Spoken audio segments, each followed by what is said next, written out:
दोस्तों नमस्कार।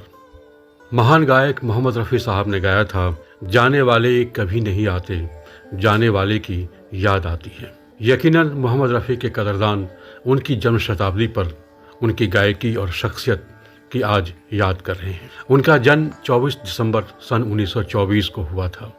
हालांकि उनका निधन महज 56 साल की आयु में हो गया था, लेकिन अपनी फिल्मी गायकी के करीब 40 साल के सफ़र में उन्होंने जितने भी गीत गाए हैं वे भारतीय फिल्म गीत संगीत जगत की धरोहर हैं।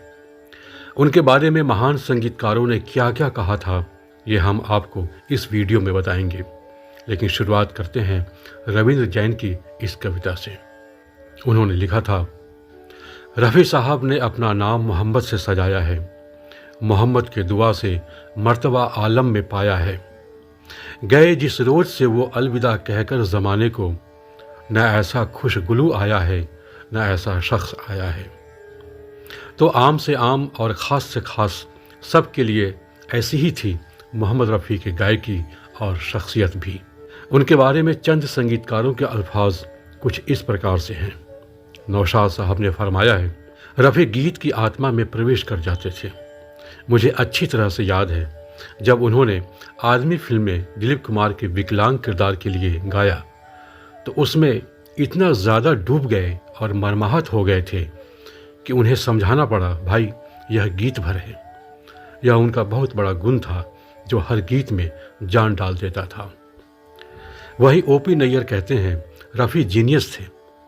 वह आपको अपनी अनगिनत खूबियों से मंत्रमुग्ध कर सकते थे, जैसे कोई शानदार स्मारक कर लेता है। रफ़ी का कौन सा काम कब कहाँ सबसे अच्छा था, यह विशेषज्ञों के लिए काफ़ी शोध का विषय हो सकता है। संगीतकार चित्रगुप्त का कहना था, मैंने रफ़ी की समूची रेंज को खंगाला है। वह शास्त्रीय गीतों को भी गाते हुए उतने ही अच्छे लगते थे जितने कि कोमल रोमांटिक गीतों को गाते हुए। मुझे बड़ा आदमी फिल्म में उनके साथ काम करने का अवसर मिला था। रफ़ी ने राग मालकौस में इस फिल्म के लिए अखियन संग अंखियां लागे आज में जैसे चमत्कार कर दिया था। तो आर.डी. बर्मन ने कहा था, रफ़ी साहब ने बहुत सारे गीत गाए हैं, पर चंदन का पलना मुझे सबसे ज़्यादा अचरज में डाल देता है और यह गीत मुझे सचमुच बहुत प्रिय है। लगता है रफ़ी साहब इसे अत्यंत तल्लीन होकर गा रहे थे। तुझे देखा है मैंने गुलिस्तां में गीत में भी वह बहुत मुझे पसंद आते हैं। रविंद्र जैन ने कविता लिखने के साथ साथ ये भी कहा था, यह महान हस्ती ही मुझे फिल्म उद्योग में टिके रहने का संबल प्रदान करती रही है। जिन 31 फिल्मों में मैंने संगीत दिया है उनमें उन्होंने 53 गीत अपनी दमदार आवाज़ में गाए हैं।